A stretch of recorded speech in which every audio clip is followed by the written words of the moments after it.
The day my parents divorced, there were two agreements on the table.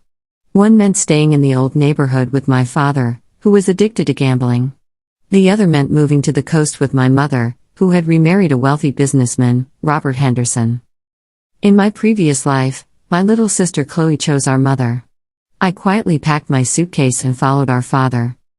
Later, my father quit gambling and became wealthy.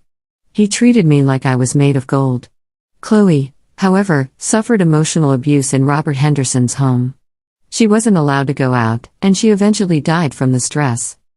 This time, she snatched the cigarette from our father's hand and hugged him tightly, refusing to let go. "Jade, I feel bad for Dad," Chloe said softly. "You go live the good life with Mom. I'll stay here and enjoy it for both of us." My father froze for a second, then gently patted Chloe's head with relief, warming his eyes. I said nothing. I picked up the train ticket that would take me to the coast. Chloe didn't know the truth of our past life, that the reason Dad could return to the right path was because I had worked myself to exhaustion paying off his debts while battling a brain tumor. I had clawed my way back so he could have a chance to change. But now? I didn't want debt collectors banging on the door. I just wanted one good night of sleep without fear. I lifted my backpack. "Go," Dad said impatiently. "Go find that mother of yours who only loves money." He waved dismissively. Chloe stuck her tongue out at me from behind him like it was a game. "Don't come begging me for money later," he added. I smiled faintly, said nothing, and stepped into the rain. My shoulders trembled.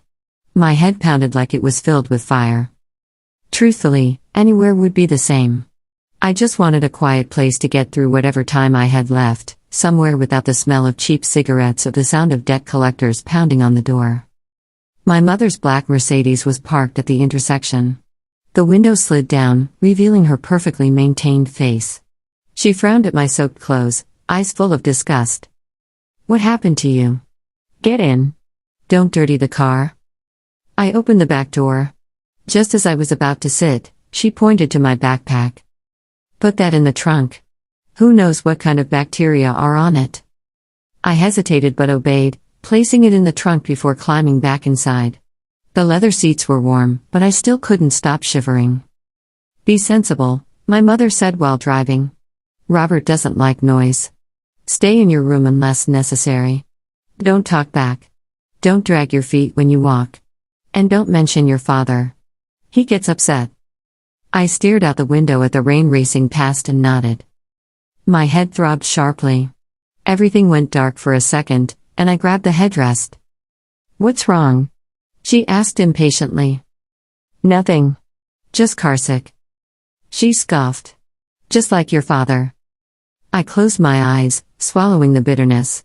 If there was a next life, I wouldn't come back at all. 5 hours later, the sky was pitch black when we finally reached the villa halfway up the mountain. The lights glowed, cold and lifeless. My mother parked, fixed her lipstick, and took a deep breath. She transformed, from the sharp-tongued woman she showed me, to the gentle, elegant wife she showed Robert Henderson. "Gab! Remember to greet him." I grabbed my backpack and followed her into the house. A man sat on the living room sofa with a blanket over his legs and a book in his hand. When he heard us, he looked up. This was Robert Henderson, the man who, in my previous life, had driven Chloe to her death. "You're back," he said.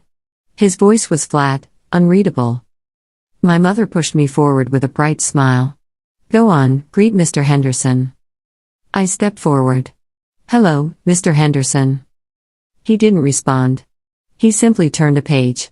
Several seconds later, without lifting his eyes, he gave a faint His gaze briefly swept over my thin frame, and his brows tightened almost imperceptibly before he looked back at his book. "The first room on the left on the second floor is the guest room," he said. "Thank you," I replied. My mother let out a relieved breath and pulled me upstairs. "You have to be obedient," she whispered. "If you make him angry, you won't survive in this house." The room was large but empty. "Mom," I called out as she turned to leave. "What now?" "I want to change rooms." Her expression instantly darkened. "Jade, you just got here and you're already being picky? This room is 100 times better than that dog hole your father lives in." She glared at me. Don't be ungrateful. I waited for her to finish yelling before I replied calmly, this room is too cold. I want one that faces south. Even if it's smaller, that's fine. The brain tumor had damaged my ability to regulate heat. I lived in constant cold. Only sunlight offered the slightest relief. Turn on the AC, she snapped. The south-facing rooms are Robert's study and a storage room. I'll take the storage room, then. She stared at me like I'd lost my mind. Are you sick? You want the storage room so Robert thinks I'm abusing you? Her voice grew harsher. My head felt like it would burst. The pounding in my skull nearly knocked me over. I'm just cold, I said through clenched teeth. Just then, there was a knock at the door. Robert Henderson stood there with a glass of water in hand, his face emotionless. What's going on? He asked. My mother instantly switched personas, smiling sweetly. Nothing, Robert. She's just being difficult. Complaining about the room. Which room do you want? He asked me directly. The south-facing one, I said, pointing at the storage room at the end of the hall. It gets sunlight. That's enough. He studied me for a moment. Fine. But don't yell in the hallway. Then he walked away without another word. My mother slapped my forehead lightly, furious. You embarrassed me. I ignored her and carried my backpack to the storage room. When I opened the door, dust blew out, but sunlight streamed through the floor-to-ceiling windows. Tomorrow, when the sun rose, this place would be warm. That was all I needed. I made the bed and slipped a photo album under the pillow, with my medical diagnosis tucked inside. As long as I didn't die, no one would have a reason to dig through my things. For the first time in a long while, I slept deeply, no debt collectors, no nightmares. Just darkness. I became an invisible person in that house. Robert Henderson liked silence. Even the servants walked softly. My mother tried every trick to please him, soups, massages, watching financial news with him. She lived like a high-paid maid. I rarely left my room except to eat. I'd cleaned the storage room thoroughly. Even though it was filled with old furniture, the sunlight was perfect. I often sat in a chair by the window for hours. Sometimes Robert passed by and saw me in the sun. He would pause. He never spoke. His eyes were strange, like he was looking at someone of his own kind. One afternoon, the dining room was completely silent except for the clink of chopsticks. Suddenly, my phone vibrated loudly. Robert frowned. My mother shot me a warning look. Turn it off, she hissed. I silenced it. The caller ID showed Dad. I hung up. 2 seconds later, it rang again. I declined it. A third time, it rang. Robert set down his chopsticks. Go answer it, he said quietly. The noise is giving me a headache.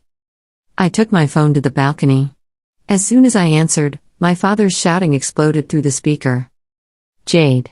Did you take the household savings? Chloe said the money is gone. I held the phone away from my ear. Those $5,000 were from my summer job. I earned that money. You earned it for the household, he snapped. I can't buy cigarettes now. Transfer it back.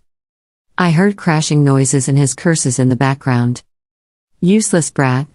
I should have strangled you when you were born. Even across hundreds of kilometers, his voice suffocated me. I didn't steal anything, I said. That money was for my medical bills. Medical bills? Since when do you have a disease? He scoffed. Stop acting like some tragic drama queen. Transfer the money or I'll come to your school and cause a scene. I looked out at the garden below. The flowers were in full bloom, bright red like blood. You chose your path, I said calmly. Walk it on your knees if you have to. Don't call me again. I hung up and blocked the number. When I turned around, warmth trickled down my nose. I touched it, my hand came away covered in blood.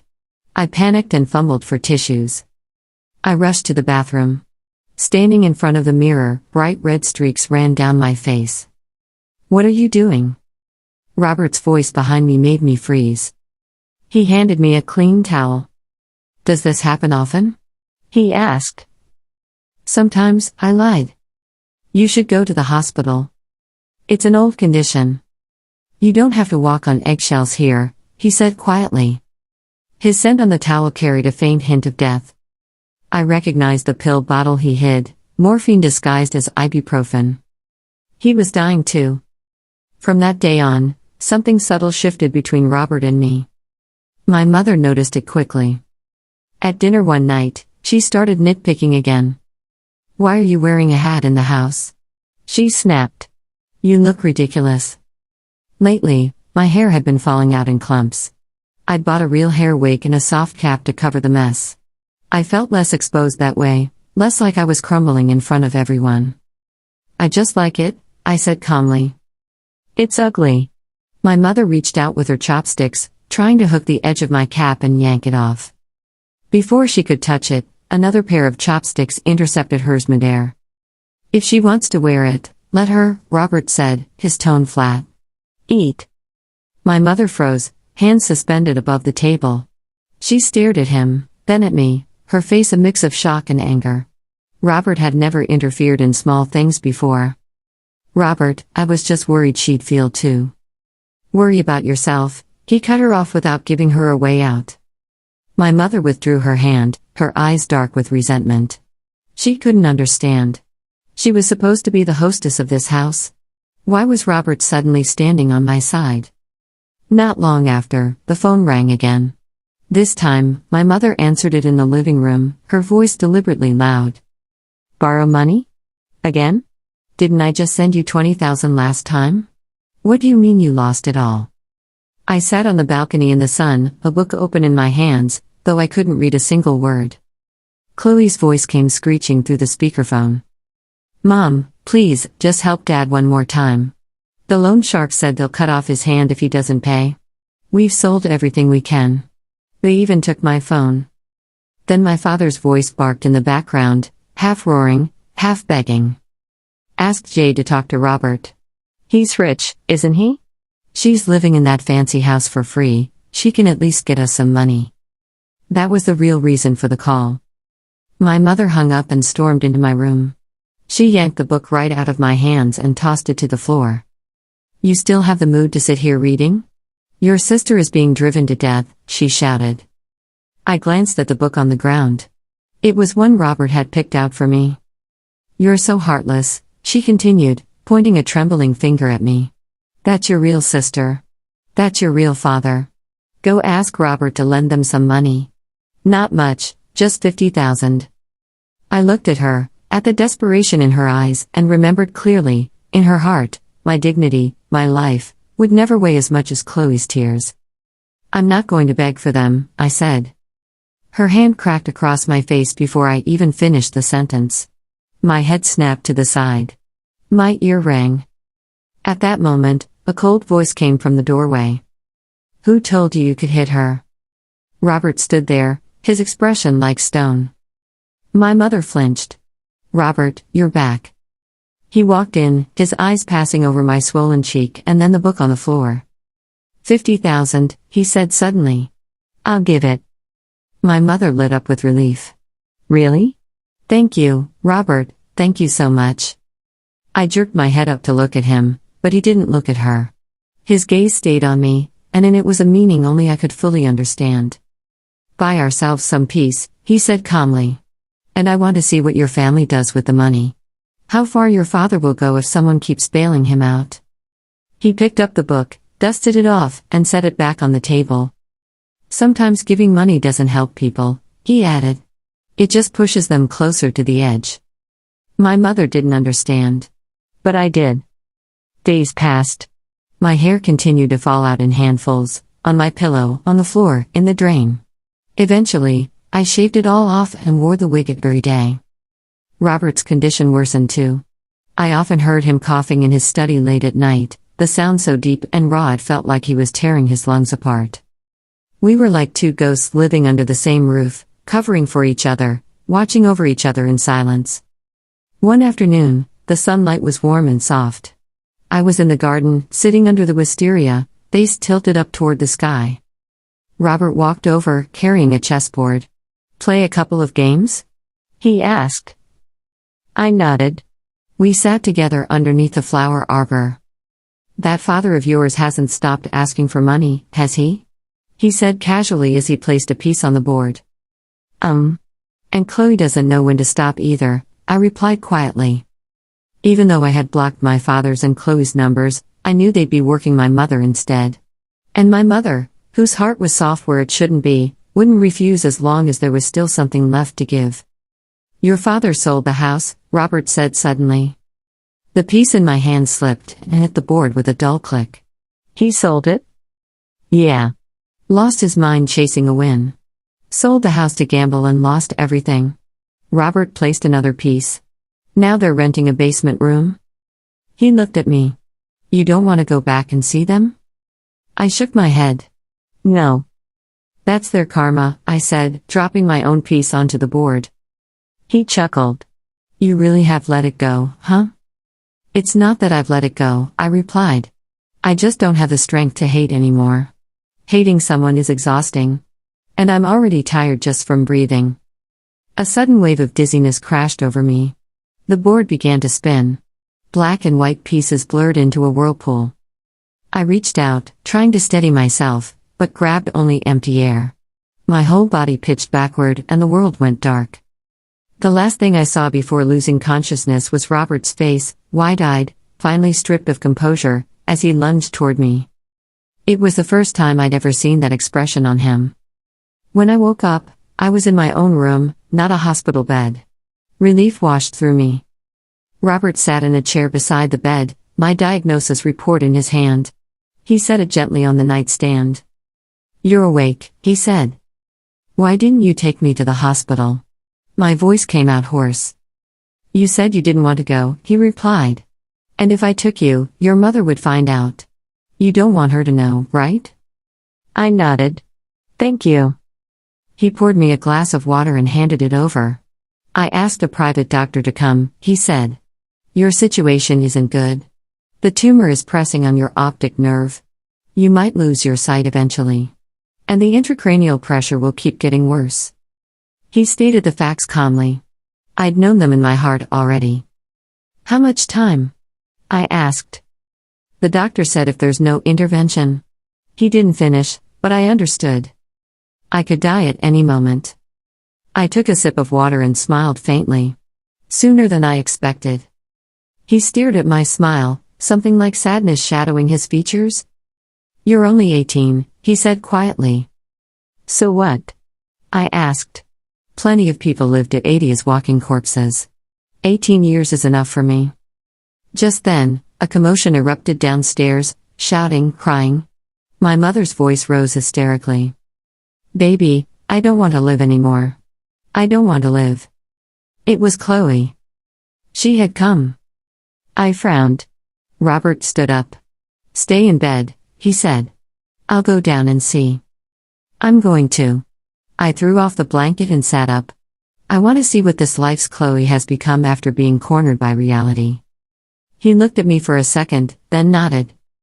He held my arm carefully as we walked downstairs. In the living room, chaos exploded around us. Chloe was kneeling on the floor, covered in bruises. Her face was swollen, her lips split, her shirt torn, revealing patches of purple-blue skin. My mother was clinging to her, sobbing uncontrollably. My child. My poor child. What monster could have beaten you like this? When she heard us coming down the stairs, Chloe lifted her head. Her eyes, bloodshot and twisted with hate, locked on me. Jade, are you happy now? She spat. You hid here while Dad beat me half to death. How can your heart be so black?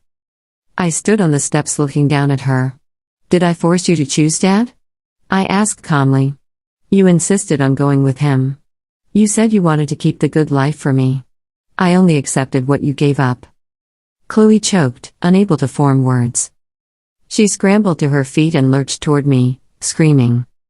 This is all your fault. You stole my luck. In our last life, you got to live the good life with Dad. Why is it different this time? She had revealed our secret. My mother froze. What? What nonsense are you talking about? Last life? What last life? She's lost it, I said lightly. Too much pressure. But Chloe wasn't hallucinating. She was breaking. The reality she couldn't accept had driven her to the edge of madness. I stepped off the final stair and walked toward her. "You really think Dad quit gambling on his own?" I asked. Chloe hesitated. "If he didn't, then how?" "He quit because I died in front of him," I said, looking directly into her eyes. "Before I went to work at the chemical plant, I found out I had late-stage brain cancer. I couldn't afford treatment. To pay his debts, I worked 10 to 12 hours a day on the assembly line. I vomited blood. I fainted. I kept going. I took a step closer. And the day I collapsed and died at his feet, that was what jolted him awake. My life bought his conscience." Chloe's mouth fell open. She shook her head violently. "No. No, you're lying. You're lying." "Believe it or not," I said, "truth stays truth." I continued, voice steady. "This world doesn't hand out gifts for free. Everything comes with a price tag. You chose your path. Dad dragged you into his suffering. That was what you wanted." Chloe collapsed onto the floor, stunned and pale. My mother stared at me, horrified. "What are you saying? Brain cancer? Death? What are you?" I reached up and removed my hat. My bald scalp reflected the light, with only a few thin, fragile strands left. My face had grown so pale and thin that I barely looked human anymore. "Mom," I said softly, "I'm dying too. And this time, it's real." She let out a piercing scream and fainted on the spot. The house descended into panic. Robert called an ambulance. My mother and Chloe were both taken to the hospital. I went, too. My nose had begun bleeding uncontrollably again. The doctors packed my nostrils with cotton and put me in a bed. When my mother woke up, she was sitting beside me, holding my diagnosis report. She cried so hard her voice tore. "Why? Why is this happening? You're just a child. Why didn't you tell me earlier? Why?" She clutched my hand, sobbing, but I watched her tear-streaked face with a strange emptiness inside. "Mom. Stop crying," I murmured. She instantly covered her mouth to stifle her sobs, but tears still streamed down her face. Chloe lay in the next bed, getting her wounds cleaned. She looked broken, glassy-eyed, confused, terrified. "Jade," she whispered. "You really used your life?" I didn't answer. I didn't have the strength. Robert came back from the doctor's office and sighed when he saw the scene. "The doctors say she needs to be admitted immediately," he said. "Treatment can't cure it, but it can reduce the pain." My mother nodded frantically. "We'll treat it. No matter how much it costs, we'll treat it." She grabbed Robert's arm. "Please. Please save my daughter. I'll do anything." "I will," he said. "Even if it costs everything." He glanced my way, and I knew he was putting on a show, for her sake and for mine. The next days blurred together. I was moved to a private room. My mother stayed with me every day, wiping my face, feeding me, telling stories from my childhood. She was trying to make up for 18 years of neglect. But it was too late. Most of the time, I slept. When I woke, I sometimes saw Robert sitting quietly in the corner with a book. Occasionally, Chloe came too, but she stayed far away. Shame radiated from her like heat. One afternoon, I was awake enough to be taken outside. Robert wheeled me down to the garden. "Your mom's lost a lot of weight," he said. "She's finally suffering," I replied. "People only cherish things after losing them." Robert chuckled bitterly. "I'm running out of time too. The doctor said I won't make it." I smiled weakly. "Then we'll meet down there. And finish our chess matches." Suddenly, a familiar figure staggered toward us. My father. Filthy, wearing a torn cotton jacket, hair matted, eyes wild. "Jade, my daughter, my precious daughter," he cried. He lunged forward to grab me, but Robert stepped between us, blocking him. My father collapsed dramatically onto the ground, rolling and wailing. "You rich people stole my daughter. Jade, Dad knows you got money now. Give Dad some. I'm starving. Even a few hundred is fine." I stared at him. This was the father I had died for in my past life. This was the father Chloe still glorified as pitiful. "Dad," I said softly. He snapped upright, eyes shining with greedy hope. Yes, yes, good girl, give Dad money. I'm dying, I said. Where would I get money? I pointed at my own head. I have a brain tumor. If you want, you can take this tumor. Maybe they'll give you money for it. He recoiled. For a moment, fear flickered in his eyes as he finally saw what I'd become, skin and bones, face like ash. Disgusting, he spat. Both of you are worthless. One beaten half to death, one dying, what rotten luck I have. He got up and ran away, terrified I might breathe sickness onto him. I watched his retreating figure. Then I laughed. Laughed until tears streamed down my face. This was family. In the face of profit and survival, it meant nothing. Robert put a hand on my shoulder. Shall we go back? I nodded. I'm tired. My condition worsened fast. My vision blurred more each day. Soon I could barely distinguish faces, only voices. My mother stayed with me constantly. Her eyes were always swollen. She muttered prayers and burned incense, begging gods I didn't believe in. Mom. Stop, I said. If gods existed, they wouldn't let me suffer like this.